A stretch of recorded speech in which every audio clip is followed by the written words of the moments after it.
అథ చిత్తం సమాధాతుం న శక్నోషి మయి స్థిరం అభ్యాసయోగేన తతః మామిచ్ఛాప్తుం ధనంజయ. అర్జున, ఒకవేళ నీవు నీ మనస్సుని బుద్ధిని నాయందు ఆత్మయందు లగ్నం చేయడం నీకు చేత కాలేదనుకో, అప్పుడు రెండో మార్గం కూడా ఉంది అంటున్నాడు పరమాత్మ. ఎవరికీ మొదటి నుంచి ఏదీ అలవడదు, అభ్యాసం చేయాలి. పాఠం కూడా ఒక్కసారి చదివితే రాదు, ప్రతిరోజు చదవాలి. ఏ పని కూడా ఒకసారి చేస్తే అన్నీ తప్పులు చేస్తాం, చేయగా చేయగా అది అలవాటవుతుంది. చెడ్డ అలవాట్లను తొందరగా నేర్చుకునే మనం మంచిని అంత తొందరగా గ్రహించలేం. అందుకని పరమాత్మ మనసుని బుద్ధిని ఆత్మలో నిలపడం అనే ప్రక్రియను అభ్యాసంతోనే సాధించాలి అని బోధించాడు.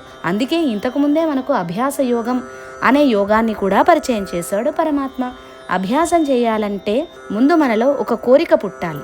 అందుకే మామిచ్ఛాప్తుం ధనంజయ అని అన్నాడు పరమాత్మ.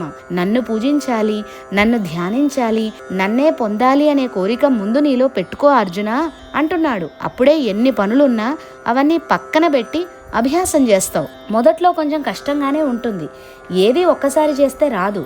పట్టు వదలకుండా నిరంతరం చేయాలి, మరలా మరలా చేయాలి.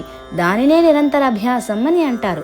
అసలు కోరికే లేకపోతే బలవంతంగా కూర్చుంటే నీ మనసు దేవుడి మీద అస్సలు నిలవదు, దాని ఇష్టం వచ్చినట్టు తిరుగుతూ ఉంటుంది.